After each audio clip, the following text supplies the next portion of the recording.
All right, so just wanted to make this video, especially with the new year coming up. People might have the goal of getting in the gym, getting back in the gym. Maybe they don't know where to start.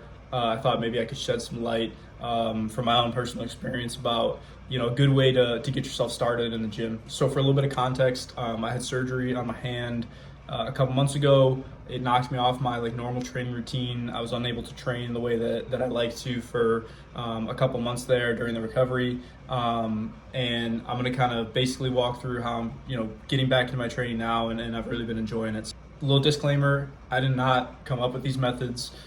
These are methods just stolen from other people. This stuff comes from the novice linear progression from Starting Strength, Mark Rippetoe, the gray skull linear progression from John Schaefer, maybe even stole a couple pieces from the APRE method, Brian Mann. So I'm just kind of putting a video together, kind of talk about, if you're new in the gym or maybe you're getting back into it, how you can maybe organize your training to give yourself the best starting point. So for this program, it's going to be a 3-day-a-week program, total body lifts each day. You just want to make sure that these sessions are not back-to-back, right? So there's at least one day in between sessions.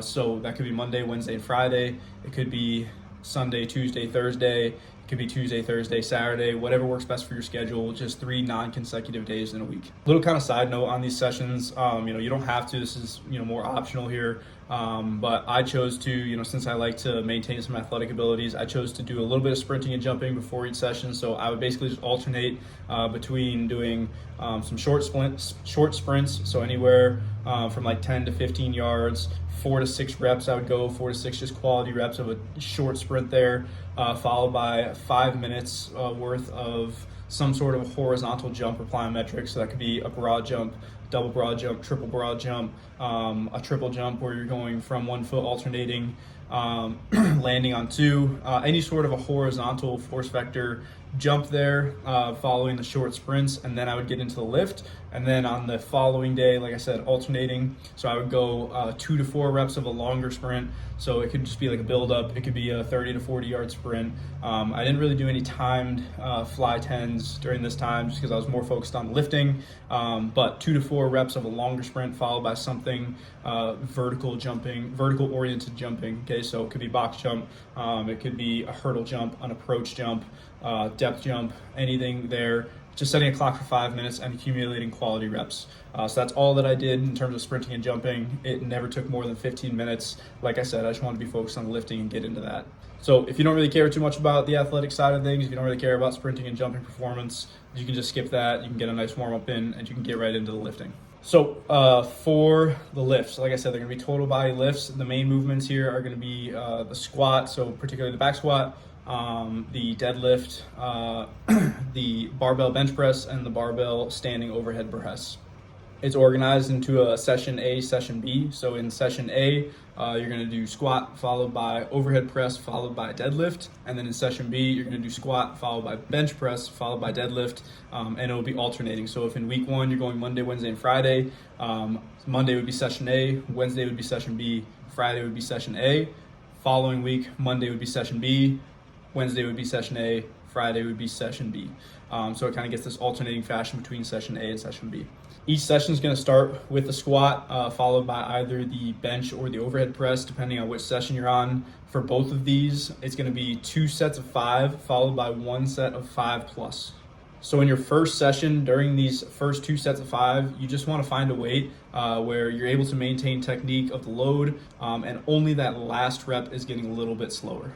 I think it's better to err on the side of too light in this first session and gradually work up than it is to just gas it on day 1.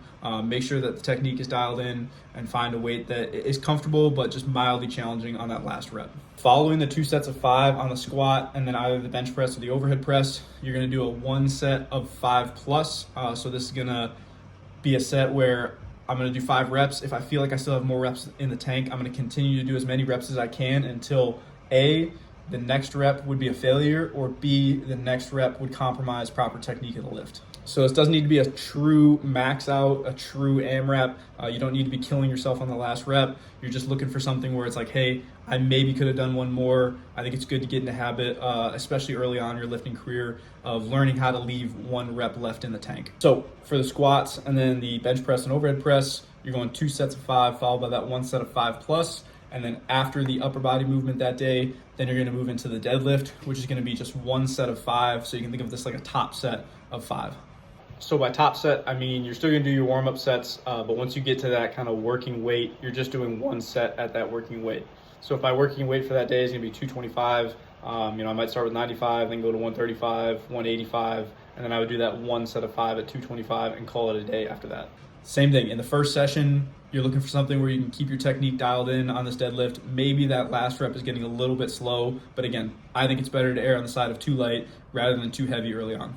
All right, and then like I already said, this is gonna be a linear progression. So basically the whole idea behind linear progression is just that my sets and my reps are gonna stay the same, and my exercise selection is gonna stay the same as well.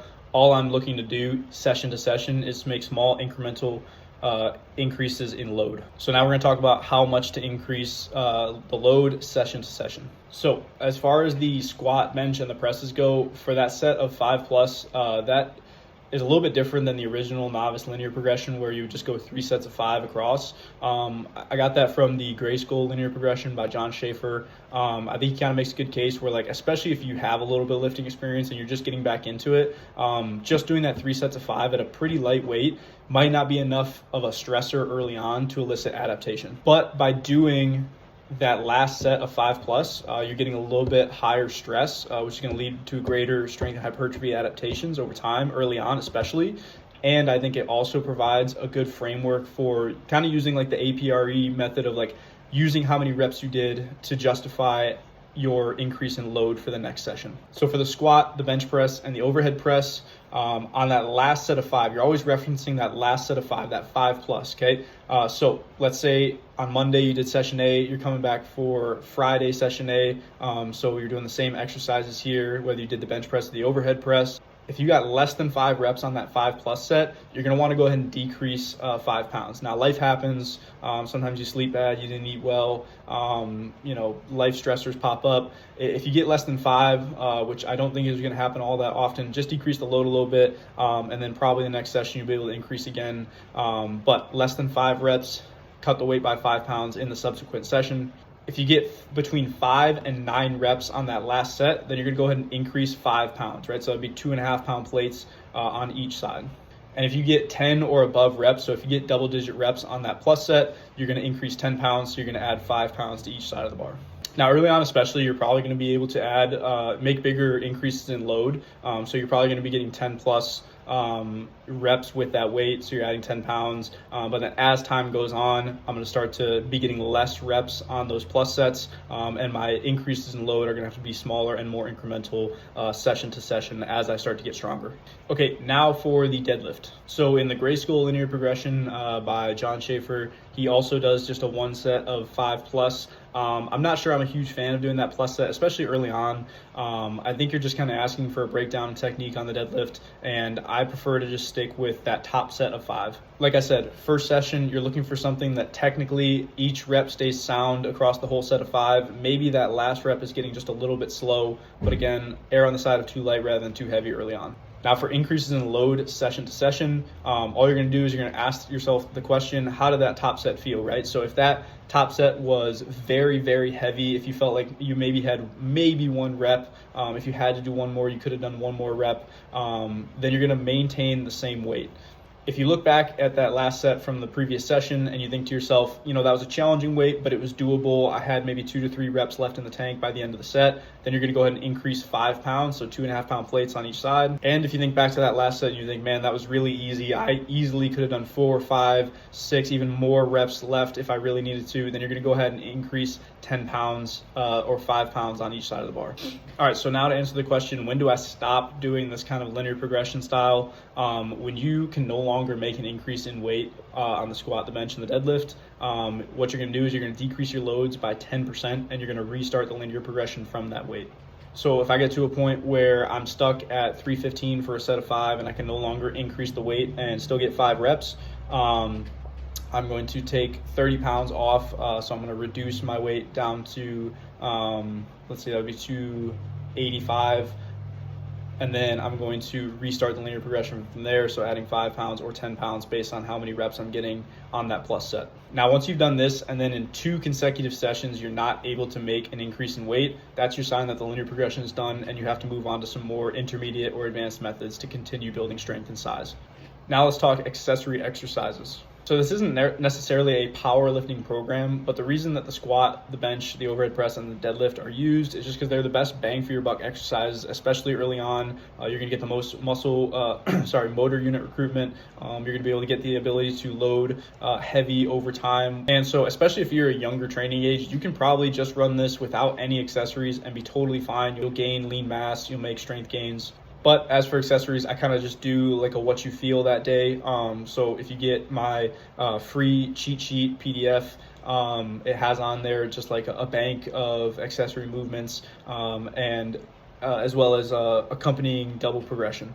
So how a double progression works, let's say in this example, we're going to do dips as an accessory for my upper body. The double progression for dips might be 2 sets of 6 to 8 reps. You're gonna select a load. If you get all 8 reps in that kind of 6 to 8 rep range, and you're gonna increase the load and try to get to the lower end. So say, I increase the load, I only get 6 reps. Now I'm gonna stay at that weight until I'm able to do the upper amount of reps, so 8, and then I'm gonna increase load, and I just keep cycling back and forth like that. So each session I'm either increasing load or I'm trying to do more reps.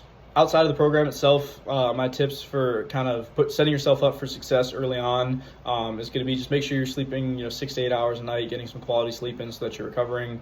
You don't need to be sleeping 10, 11, 12 hours a day, but just consistent bedtime, consistent wake time, somewhere 6 to 8 hours of sleep I think is going to do you good. In terms of eating, get in the habit of eating at least 3 full meals a day. If you're somebody that's trying to gain lean mass, you're probably looking at more like 4 meals a day, but try to eat your body weight in grams of protein. So if I weigh 170 pounds, I'm gonna try to eat 170 grams of protein per day. The last thing is just maintaining consistency. Try your best to not miss sessions. In that Monday, Wednesday, and Friday schedule, say you miss a Wednesday, get back into the weight room on Thursday and then have your next session be on Saturday, right? Try to limit the amount of sessions that I'm missing and just trust the process. I've run this with some personal training clients, and I understand that it can get a little bit monotonous doing the same exercises, making pretty small increase in weight, but it really does pay off in the long end.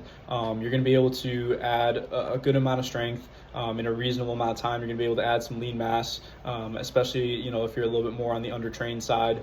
But just stick with it, be consistent. I think you'll be pretty impressed with where you end up. So for all the stuff that we've talked about here today, I've kind of compiled a 1-page cheat sheet for this kind of linear progression. Just hit me up on my DMs on Instagram at Liam Cound, and I can send you over that PDF so you have something to kind of reference as you're getting back into the gym.